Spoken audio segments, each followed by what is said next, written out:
Radio Karoual, le journal, présentation Fatmata Diko.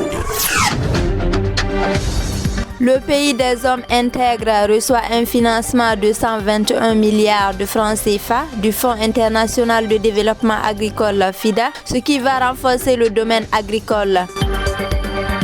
Au Mali, la Cour suprême convoque l'ancien premier ministre d'Ibrahim Boubacar Keïta entre 2014 et 2015.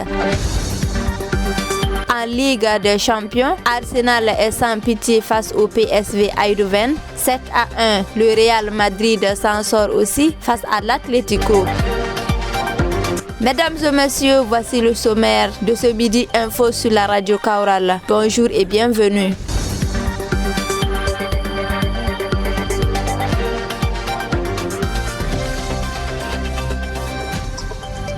Et ceci dit, la coopération se renforce entre le FIDA et le Burkina Faso. Le directeur régional de l'institution pour l'Afrique de l'Ouest et du Centre, Bernard Hien, a annoncé ce 4 mars 2025 au cours d'une audience avec le ministre des Affaires étrangères, Karamoko Jean-Marie Traoré, que le Burkina bénéficiera d'un nouveau financement de 121 milliards de francs CFA du Fonds international de développement agricole, FIDA. On apprend plus sur cet élément de Ama Diallo. Le Burkina Faso est déjà doté d'un portefeuille actif de 182 milliards de francs CFA par le Fonds international de développement agricole FIDA. Mais ce n'est pas tout. L'institution veut renforcer son engagement en faveur du développement agricole et rural du Burkina. Nous travaillons avec le ministère de l'Agriculture pour introduire un nouveau financement de l'ordre de 121 milliards en décembre, a déclaré le directeur régional de l'institution pour l'Afrique de l'Ouest et du Centre, Bernard Hien. Le FIDA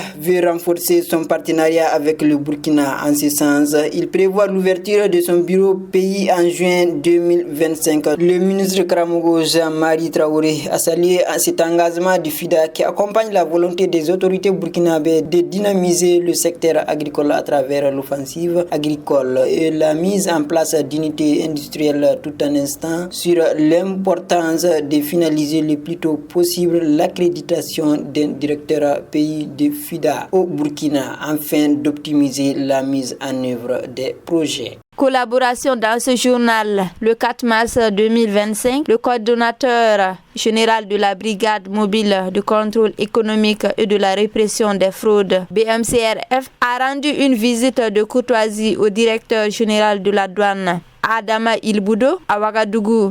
L'essentiel de cette rencontre avec Jacondi Tendano. La rencontre entre le coordonnateur général de la brigade mobile de contrôle économique et de la répression des fraudes et le directeur général de la douane s'inscrit dans une visite de courtoisie, mais surtout de renforcer des relations entre les deux structures. Ces deux institutions qui jouent un rôle clé dans la lutte contre les pratiques frauduleuses et la protection de l'économie nationale. L'initiative du coordonnateur Sanibé Fao a été bien appréciée par le DG de la douane Adama Ilboudo, qui a saisi cette occasion pour réitérer l'importance de cette collaboration stratégique dans la réussite de leur mission. Adama Ilboudo se dit disponible et déterminé à soutenir toutes les actions de contrôle économique et de répression des fraudes. Cette visite symbolise la synergie d'action entre les deux institutions, démontrant une volonté partagée de renforcer la régulation et de protéger les intérêts des citoyens contre les dérives économiques.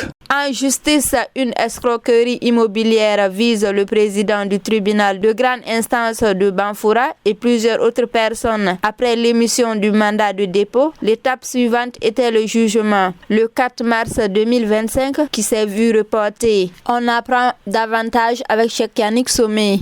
Le procès du président du tribunal de grande instance de Banfoura, TGI de Banfoura et ses co-accusés, poursuivis pour une escroquerie immobilière estimée à 108 millions de francs CFA, a été renvoyé au 18 avril prochain. Tout remonte au 29 juillet 2024 où le parquet a enregistré une plainte formulée par Lalogo Suleiman pour des faits d'escroquerie dont le préjudice est estimé à 9 85 000 francs CFA. Les accusés sont le magistrat Yoda Sidati, président président du tribunal de grande instance de Banfora, Tera Lamine Koulibaly Adama, Kologo Augustin, Rwamba Adama et plusieurs autres. La suite de l'affaire a donné l'ouverture d'une enquête dirigée par le commandant de brigade de recherche de la gendarmerie de Banfora. Les résultats ont révélé l'escroquerie de la part des noms suscités où le président du TGI et ses éléments procédaient à l'identification des parcelles nues dans la ville non encore attribuées. Des manœuvres qui ont amené à vendre 18 parcelles pour 108 millions de francs CFA entre 2022 et 2024, dont celle du plaignant. L'enquête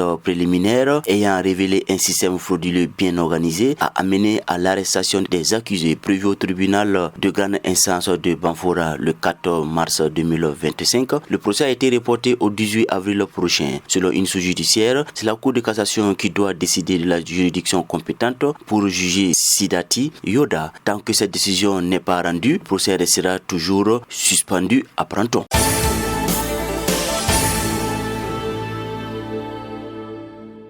Les actualités internationales de ce mercredi nous amènent à parler de la décision de la Cour suprême du Mali de convoquer l'ancien premier ministre d'Ibrahim Boubacar Keïta de 2014 à 2015 du Mali, Moussa Mara, ce mercredi 5 mars 2025. Et le président Oumaro Sissoko Embalo a annoncé sa candidature à la présidentielle du 30 novembre 2025 en Guinée-Bissau après l'expulsion de la mission de la CEDEAO et de l'ONU. Tour d'horizon avec Mamoudou Diallo. De retour de sa tournée en Russie, en Azerbaïdjan et en France, le président Embalo a annoncé sa candidature à la présidentielle. Je serai candidat, cela ne fait l'ombre d'aucun doute, et je gagnerai au premier tour, a-t-il assuré. Une déclaration qui ne vient pas apaiser le climat politique en Guinée-Bissau avec au cœur des débats la question du mandat présidentiel. Il a commencé à exercer son mandat à partir du 27 février 2020. Enfin, Oumaro Embalo Sissoko a reconnu avoir donné l'ordre d'expulsion de la mission de la CEDEAO qui était à Bissau du 21 au 28 février 2025. Au Mali, Moussa Mara, l'ancien premier ministre de l'ancien président Ibrahim Boubacar Keïta, a fait une annonce de sa convocation. J'ai été convoqué à la Cour suprême ce mercredi 5 mars 2025 à 10h. En tant que justiciable, je suis disposé à répondre à cette convocation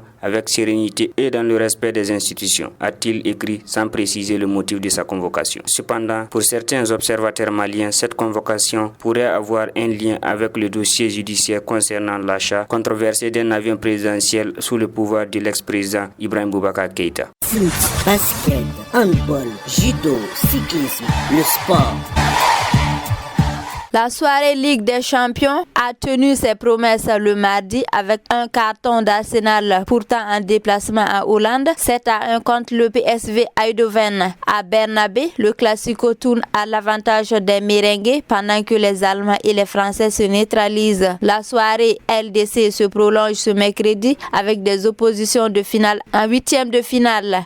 Résultat de la soirée de mardi et programme du mercredi avec Cheikh Yannick Somé. C'est un Arsenal sans pitié face au PSV Eindhoven. Tout commence à la 18e minute avant que les choses ne dégringolent à la 21e, ensuite à la 31e. Sur penalty, Eindhoven réduit la marque, mais de retour à la pause, les Gunners scellent le sort hollandais avec les autres 4 buts pour un 7 buts à 1. Dortmund et Lille se quittent dos à dos pour se donner rendez-vous le 12 mars afin de se départager. Score final 1-1. En début de soirée, c'est un club Bruges qui avait fait bonne impression après 1-1 avant la mi-temps. En 6 minutes et à 10 minutes de la fin du temps réglementaire, les Anglais se font respecter et font encaisser 2 buts successifs au club belge à la 82e puis à la 88e minute de jeu. 1-3-1 qui sonne comme un avantage pour la qualification allemande. Le derby madrilène tourne à l'avantage de la Maison Blanche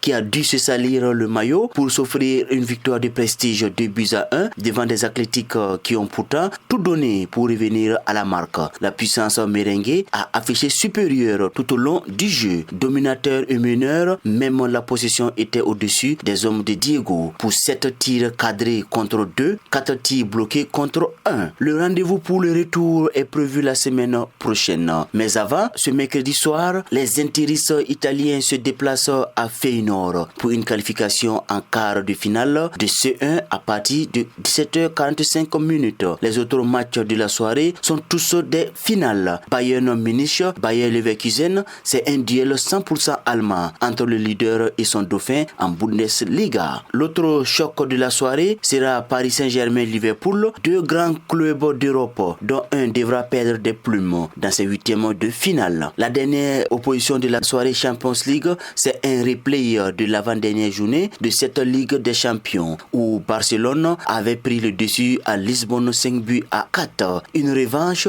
ou vice repetita FC Barcelone-Benfica, c'est à 20h sur votre petit écran.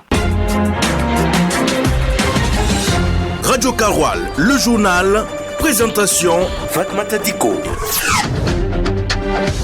Et ainsi prend fin cette édition sur la 104.6. Je l'ai présenté avec Amadou Li à la manipulation technique et toute l'équipe de la rédaction. Chers auditeurs, merci d'être là à nous écouter toujours. Prochain rendez-vous de l'actualité sur la radio Kaoural en français, c'est à 15h. Retenez que il faut donner sans se souvenir et recevoir sans oublier. Bonne suite de chaîne.